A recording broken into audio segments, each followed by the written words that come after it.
Hello there, this is the Aptitude Guy. Welcome to another video on the Deloitte placement process for the US tax consultant role. This video is all about the types of Excel questions asked by Deloitte in their placement process. Now, we all know that in the Deloitte placement process in the aptitude test, they ask questions on three different sections. One of them is logical reasoning. If you haven't already watched my video on the logical reasoning section, kindly watch that right here. I'll link them right here. And after that, they ask questions on Excel, Microsoft Excel. The first video of that series is right here. The other videos will be uploaded soon. And after that, we have a section called financial accounting. Those videos will be uploaded soon as well. Now, if you are a person who has already cleared all the aptitude sections, then congratulations, you are ready for the interview. If you are looking for the interview questions, they are listed right here in this video. Kindly watch them and prepare. And if you are an absolute beginner and you have no idea where to start from for the Deloitte placement process and you are eligible for it, congratulations once again. I would suggest you watch this video. In this video, I have summarized the entire process from the beginning till the end. All the best. Now, without any further ado, let's start this video. Let's start with question number 1. Which of the following is not a wildcard in Excel? Now, the first question that you would get in your mind is, what is a wildcard in Excel? Now, wildcard in Excel are specific and special Excel characters that take the place of characters in it. Excel has three wildcards: an asterisk, a question mark, and a tilde. Now, if you do not know the function of these wildcards, I would link a video down in the description box. You can watch that video. That will be really helpful. But for this particular question, you just need to know that these three symbols are the wildcards of Excel. Now, which of the options is not listed over here? Of course, option C. That is the answer. That's it. Now, this question depends on your knowledge and nothing else. Alright, let's move on to the next one. Which function of the conditional formatting will you use to highlight above average cells? Now, for this, you need to know the conditional formatting, all the options, and the rule which is used to help this function is the top bottom rules. This is the thing which we use to highlight the above average cells. Alright, let's move on. Question number 3. What will be the output of this function if 12 space bananas are mentioned in A2? Why have they mentioned A2? Because this function is applied on the cell number A2. That is why. Now, what does this function do? Equal to len function figures out the number of characters or the length of whatever is mentioned in this cell. Now, what is mentioned in this cell? 12 bananas. So, what is the number of characters over here?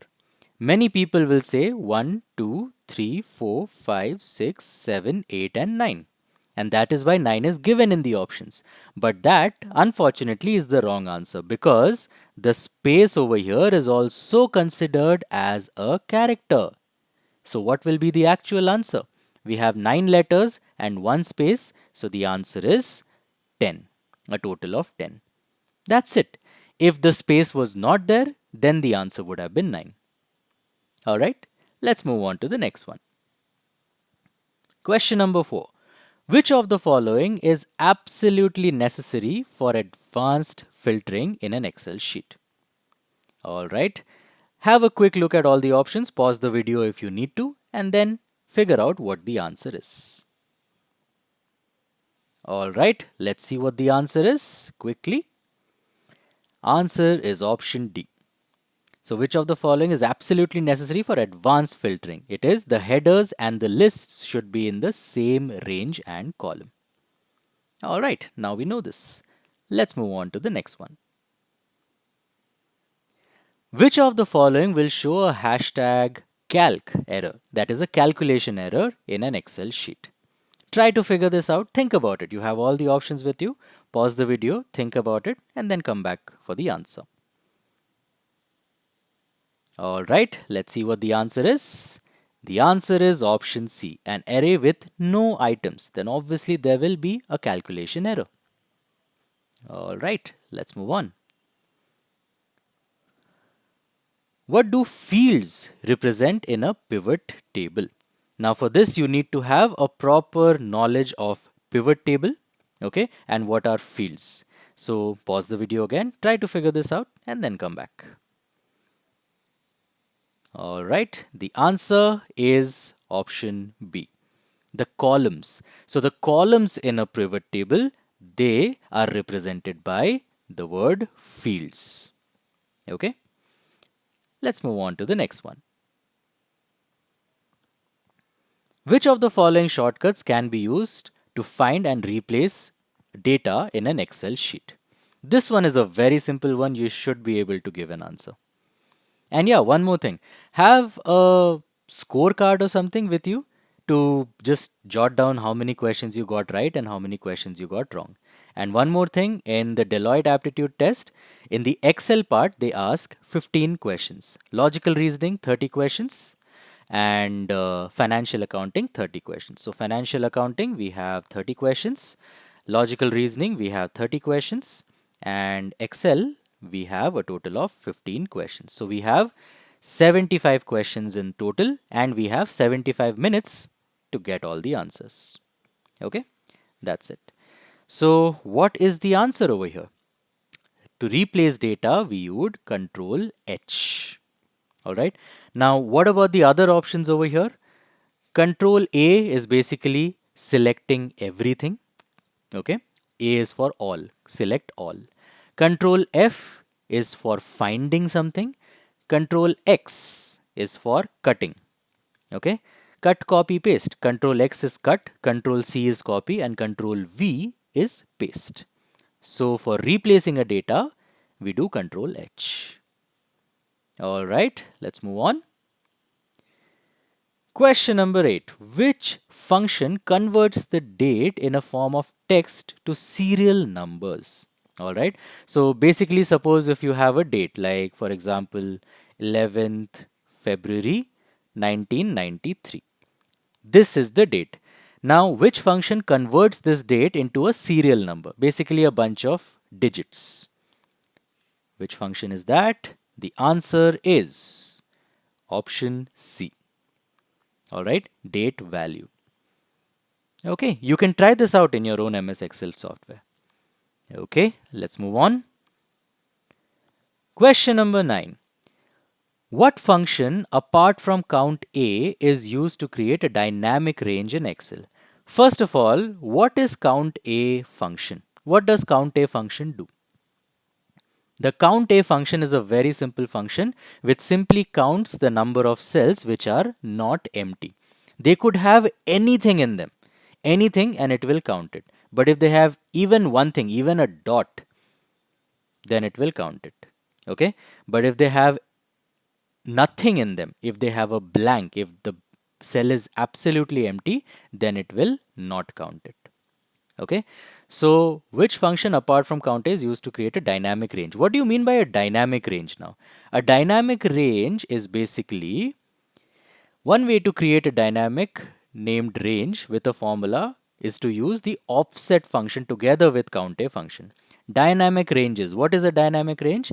They are also known as expanding ranges. So initially, if you have these data, then the range is 3. And if you keep adding more and more data, then the range keeps increasing dynamically. You don't have to get yourself involved in that. The MS Excel software will do it automatically. They automatically expand and contract to accommodate new or deleted data. New or deleted. So if you add new data, it will expand. If you delete some data, it will contract. That is what is a dynamic range. So what is the answer over here? The answer is option B. Done. The offset function. Let's move on to the next one. Question number 10. What value will the function equal to search of P in this cell and this number return for the word power? Okay. Now, Many of you will get confused, okay, but where is power? And why have they mentioned A1? So in such questions, what you have to do is, you have to assume that whatever word they give, right, that is there in this cell itself. Now let's learn a little bit about the function equal to search. Now what have they mentioned? Equal to search, and then after that, this part is for find text. Now what text are you finding? We are finding the letter P. And this one is for within which text? The text which is mentioned in this cell. And in this cell, we have been mentioned power. And then what is this 1 for? This is what confuses a lot of people. Now this is the start number. The start number. Now what does that mean?